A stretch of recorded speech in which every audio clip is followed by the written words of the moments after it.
Açık aytsam çınында жаңы жашоо баштадым. Москва шаарында иштеп жатам азырда. Жаш эле туруп айландым мигрант аттуу балага. Кайгырбайм, өкүнбөйм, мүмкүн мен да өнүгөм. Аллага ишенип бир гана барын табам өмүрдөн. Көбүн көрдүм өмүрдүн согуп менин жүрөгүм. 15 жашар болсом да окубай азыр жүрөмүн. Жашмын билемин, көп нерсени түшүнбөйм. Убактым аз калганбы, эч нерсеге үлгүрбөйм. Жашоону мен билбедим, туура жолду издедим. Окуу деген ачыгы максатым эле ал менин. Жете албадым максатыма, азыр жүрөм арманда.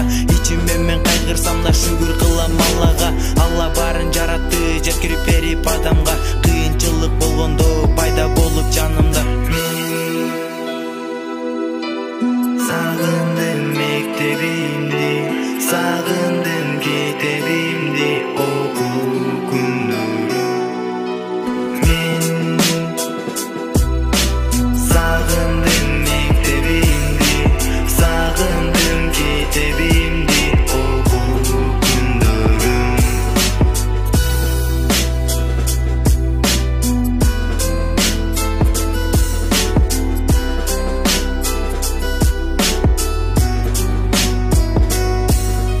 Мектебим, окуу жайым, досторум, сагынамын. Айла жоктон сыя төгүп бак баракка ыр жазамын. Кечиргиле бара албадым, кечиргиле алыстамын. Көздөрүмдөн жаш агызып бул ырды жаратканмын. Досторум алыста, мен жүрөмүн башка жак. Жашоо бул кыйын экен, жүрөгүмө толдасап. Сагындым эжекени, сагындым агайды, жанадан сагындым бирге окуган балдарды.